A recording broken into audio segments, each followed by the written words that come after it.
Eu trouxe aqui o espectro eletromagnético para vocês olharem onde está localizado o ultravioleta.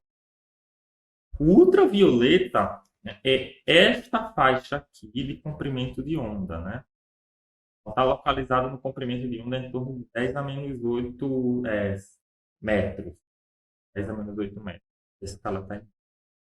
E aqui está a sua frequência. Lembrando, frequência baixa, comprimento de onda alto, né? À medida que o comprimento de onda ele aumenta, a frequência diminui e vice-versa, porque a frequência é o inverso do comprimento de onda. Aí vocês devem se lembrar lá das aulas de física. Então, olha só.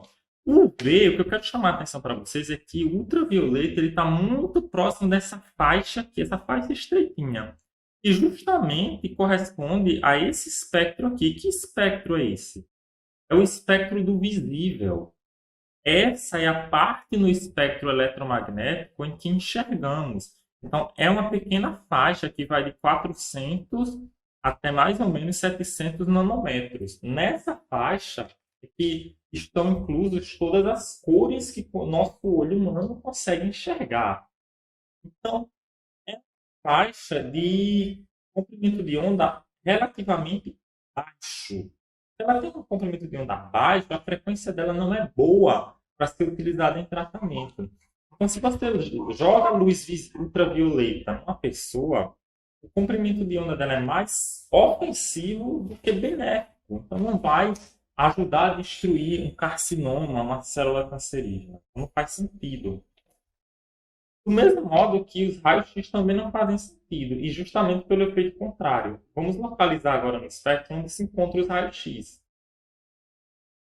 Aqui, ó, atrás do ultravioleta. Então, atrás do ultravioleta, a gente tem o raio-x.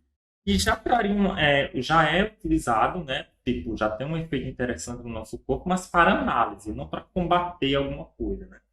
O raio-x ele pode ter cancerígeno se usado em excesso, porque justamente ele não tem essa penetração suficiente para destruir uma célula má, mas ele tem penetração suficiente para agitá-las e fazê-las crescer desordenadamente, o que é o que a gente não quer, porque isso aí ia piorar o câncer. Então, o que nos sobra são os nossos raios gama, né, as nossas partículas gama. Elas têm um alto poder de penetração, a gente viu lá naquele gráfico, né? Elas têm, além de um alto poder de penetração, elas têm uma forte aplicação nessa área biomédica, biofísica, de tratamento do câncer. Atualmente a técnica está desenvolvendo-se bastante, então, por exemplo, os primeiros tratamentos com radioterapia lançava-se o feixe de raio gama, ele destruía as células cancerígenas, mas às vezes destruía por engano uma célula boa também. Isso a gente não quer. Hoje em dia já existem técnicas que conseguem tornar o raio mais preciso e mirar apenas naquela célula que está sofrendo multiplicação desordenada, a célula cancerígena. Então, hoje em dia nós já não temos tanta preocupação quanto antigamente, porque a tecnologia já permite uma viabilidade melhor. Então, a resposta correta é a letra C.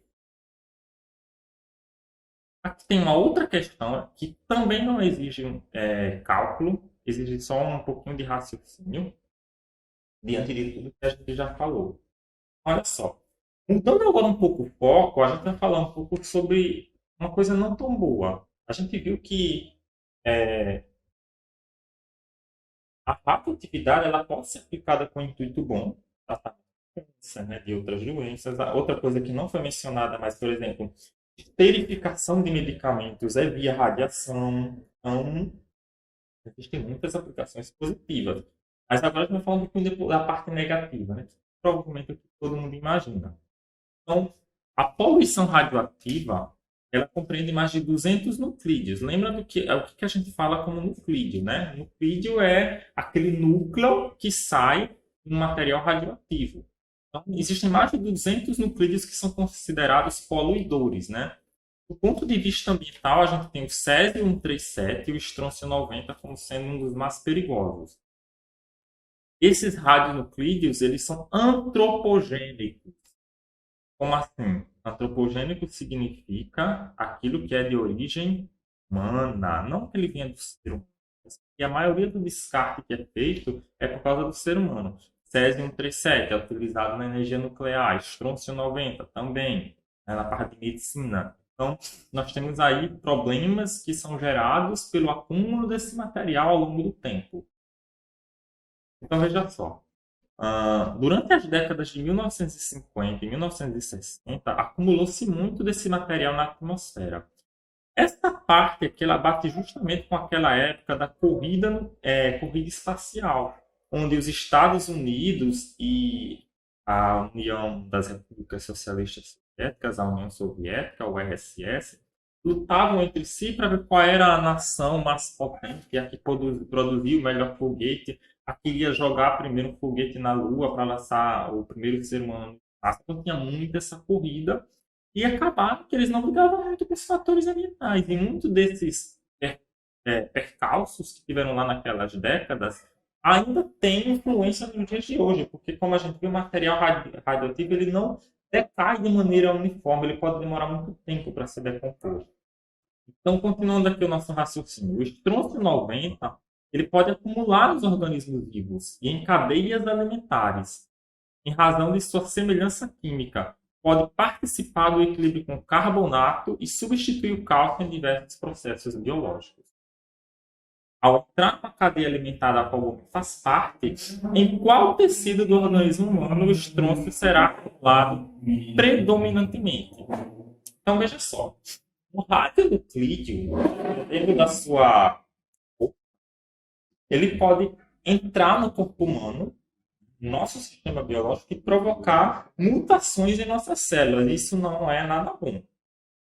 Então, o que essa questão nos traz é que pensemos, né, em como esse elemento químico radioativo atingirá o nosso corpo. Então, por exemplo, a gente viu, o enunciado nos fornece que ele pode reagir substituindo o cálcio nos sistemas biológicos. Então, já que ele fala de carbonato, vamos pensar no carbonato de cálcio, né? CaCO3.